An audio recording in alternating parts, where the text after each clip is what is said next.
We're going to talk first about the Gun-Free Schools reports. The Gun-Free Schools reports are expected to become available on eGrants on May 3, 2021. So in the Compliance Report tab, you will click first on the 2020-2021 PR 6000 Gun-Free Schools District Report. The basic functionality of the Gun-Free Schools report is similar to other compliance reports in eGrants. The buttons at the top will allow you to access a printable version of the report, to exit back to the table of contents, to save the report at any point, which will also run the validations that are associated with the report, and to access the instruction document for the report. To complete the report, simply answer yes or no as to whether the LEA will accept any federal funds in the 2021-2022 school year. You will also indicate whether any students were found to have brought a firearm to school.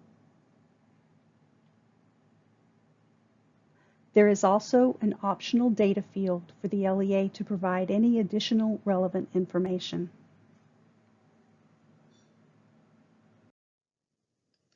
To enter the primary contact information for the Gun-Free Schools report, choose a name from the drop-down box under Select Contact. If the name the LEA wishes to enter does not appear here, simply click on Add New Contact to be taken to the schedule that allows the LEA to enter all the new contact information. Once the information is entered on the contact schedule, the LEA can return to the Gun-Free Schools report and select that contact from the drop-down box.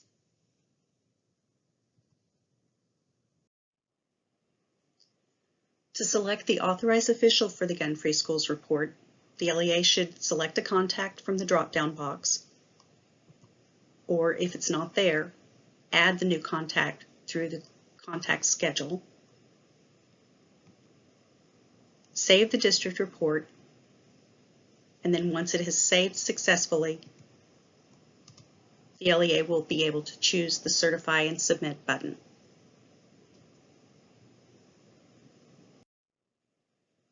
If the LEA answers yes on question 2 of the district report, the LEA must also complete a campus report for each campus involved.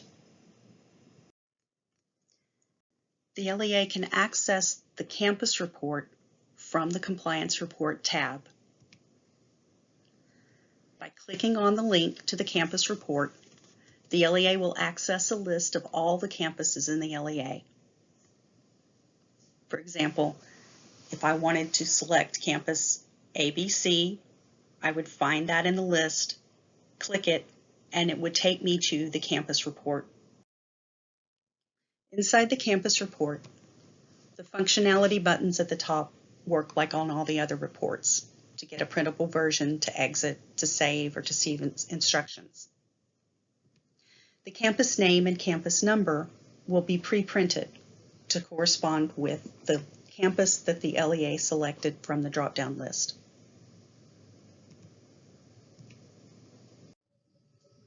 There are a couple of things we should mention about the Save button. First, it doesn't become active until a value greater than 0 is entered into the report. And second, the Save button can be used anytime after that to run the edit checks on the data entered. If the edit check finds any errors that must be corrected before submission, they will be listed at the top so that the LEA can see what needs to be fixed.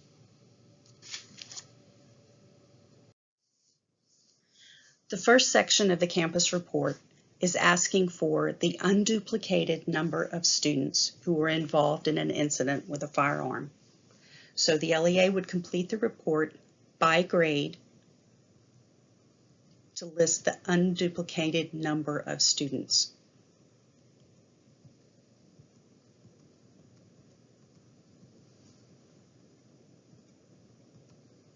If the same student was involved in more than one incident, that student would simply be counted once in association with the most severe result for that student. In this next section, the LEA will take the unduplicated count of students and divide them into two groups.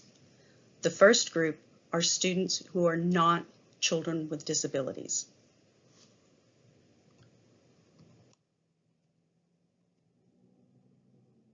The second group is students who are children with disabilities.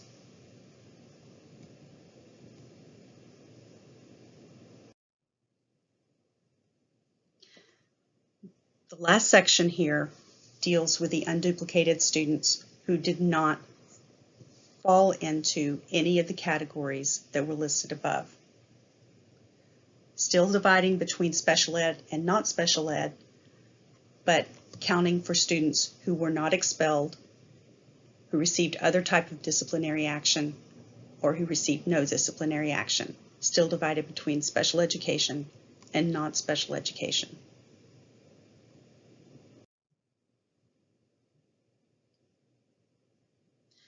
In this section, the LEA is dealing with number of incidents, not students. So by grade level, the LEA would record the number of incidents involving each of these types of weapons. Again, number of incidents, not number of students.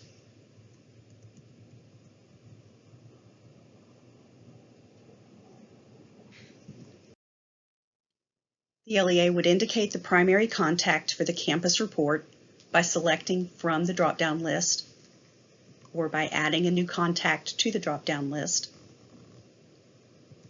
The same for the authorized official for the campus report.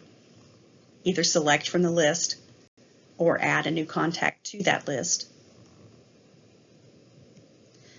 The exit, printable version, and save buttons are available at the bottom. And remember that the LEA must certify and submit the report once it's been saved successfully.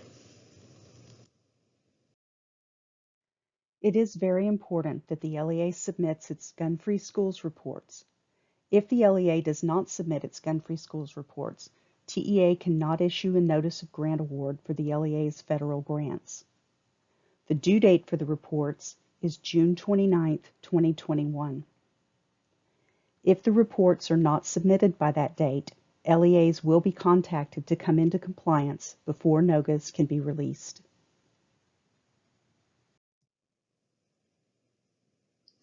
Questions related to the Gun-Free Schools district and campus reports should be sent to ESSA support@tea.texas.gov.